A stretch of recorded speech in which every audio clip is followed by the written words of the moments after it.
کہ سچا کون ہے اور جھوٹا کون ہے، کہ بلا پہلی امتوں میں وہ جماعت سچی ہوتی تھی جس میں نبی ہوتے تھے، اور حضور پر نبوت کا دروازہ بند ہے، حضور کے بعد کوئی نبی نہیں۔ اب کون سی جماعت سچی ہے؟ پہلے جس میں نبی ہوتے تھے، اب وہ جماعت سچی ہے جس میں ولی ہے۔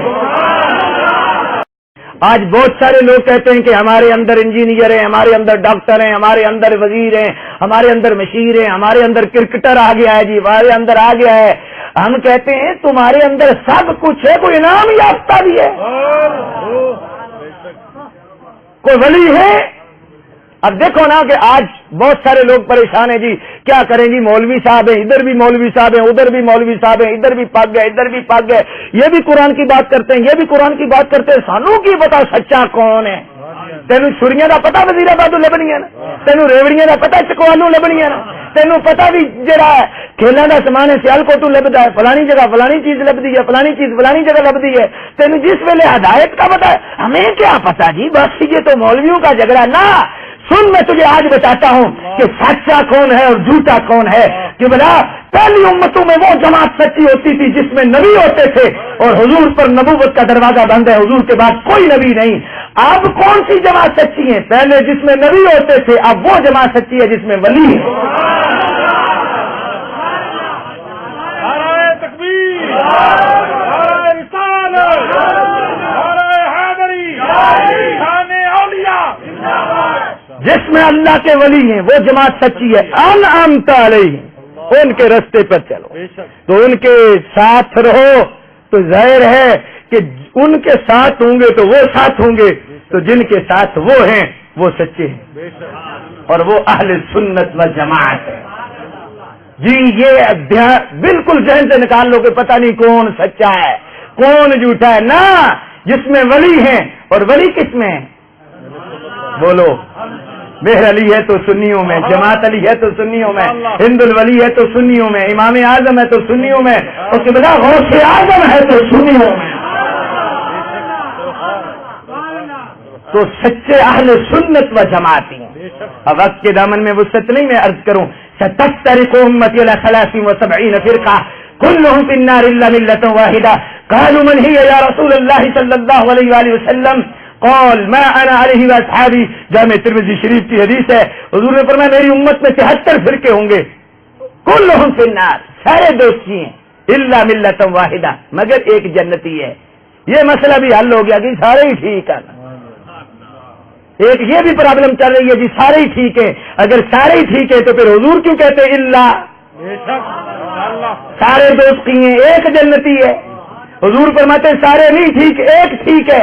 اور یہ حاجی صاحب کہتے ہیں سارے ٹھیک ہے، جو کہتے ہیں نا سارے ٹھیک ہے وہ بندہ خود نہیں ٹھیک۔ ٹھیک وہی، سچا بھی ٹھیک ہے، جھوٹا بھی ٹھیک ہے، جنتی بھی ٹھیک ہے، جہنمی بھی ٹھیک ہے، یزیدی بھی ٹھیک ہے، حسینی بھی ٹھیک ہے، یہ کیسے ہو سکتا ہے؟ تو اس لیے جو ٹھیک ہے وہ ٹھیک ہے، اور جو غلط ہے وہ غلط ہے۔ سارے ٹھیک والا یہ فلسفہ نہیں ٹھیک۔ اللہ اکبر، حضور فرماتے ہیں سارے غلط ہیں، ایک ٹھیک ہے، اور وہ کون ہے؟ فرمایا ما انا علیہ واصحابی، ما انا علیہ سنت واصحابی جماعت، سنت و جماعت، جو میری اور میرے صحابہ کے طریقے پر ہوگا۔ اور امام غزالی نے احیاء العلوم فی الدین میں لکھا ہے کہ صحابہ کرام نے پوچھا یا رسول اللہ ان کا نام کیا ہوگا؟ تو حضور نے فرمایا وَهُوَ أَهْلُ السُّنَّةِ وَجَمَاعَةٌ، وہ اہل سنت و جماعت ہوں۔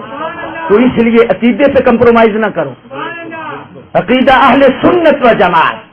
اگر عقیدہ ٹھیک ہے تو پھر عمل ٹھیک ہے، اگر عقیدہ نہیں تو نماز کا فائدہ نہیں ہوگا، روزے کا فائدہ نہیں ہوگا۔ نمازیں، روزے، زکاتیں سب کچھ تھا منافقین کے پاس، لیکن نمازیں فائدہ نہ دے سکی، روزے فائدہ نہ دے سکے۔ یہ نہ کہنا کہ ویسی سا کوئی فرقے کی بات کر رہے ہیں، میں بالکل ایمانداری سے اپنی قبر کو سامنے رکھ کے یہ سبق آپ کو ہدایت کا دے رہا ہوں کہ اگر صرف نماز حضور کی محبت کے بغیر اور عقیدے کے بغیر اگر نمازیں فائدہ دیتی تو عبداللہ ابن ابی کو فائدہ دیتی، منافقوں کو فائدہ نمازیں دیتی، روزے فائدہ دیتے، حج فائدہ دیتے۔ آج کے حج، نمازیں، روزے تو حیثیت ہی نہیں رکھتے۔ سرکار کے پیچھے والے نمازوں کی کیا حیثیت ہے؟ جو سرکار کے سامنے کھڑے ہو کے اللہ اکبر جل شانہ سرکار کا دیدار بھی کرتے ہیں، نماز بھی پڑھتے ہیں، لیکن نمازیں نہ بچا سکی، روزے نہ بچا سکے، عبادات نہ بچا سکی۔ وجہ کیا تھی کہ سرکار کی محبت اور عقیدہ ٹھیک نہیں تھا۔ حضور کے متعلق عقیدہ نہ ٹھیک ہو تو نماز بھی قبول نہیں ہوتی، روزہ بھی قبول نہیں ہوتا، زکات بھی قبول نہیں ہوتی، حج بھی قبول نہیں ہوتا۔ اور اگر عقیدہ اور ایمان ٹھیک ہو، صرف حضور کی زیارت ہو، نماز کا موقع بھی نہ ملے،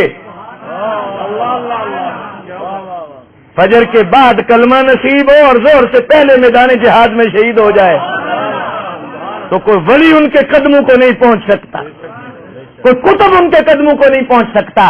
تو اس لیے حضور کی محبت کے بغیر نماز ٹکر ہے، روزہ فاقہ ہے، زکات ٹیکس ہے، حج کا طواف پھیرے ہیں، داڑھی کا بال بال وبال ہے، اور اگر عشق رسول ہے تو پھر کمال ہے۔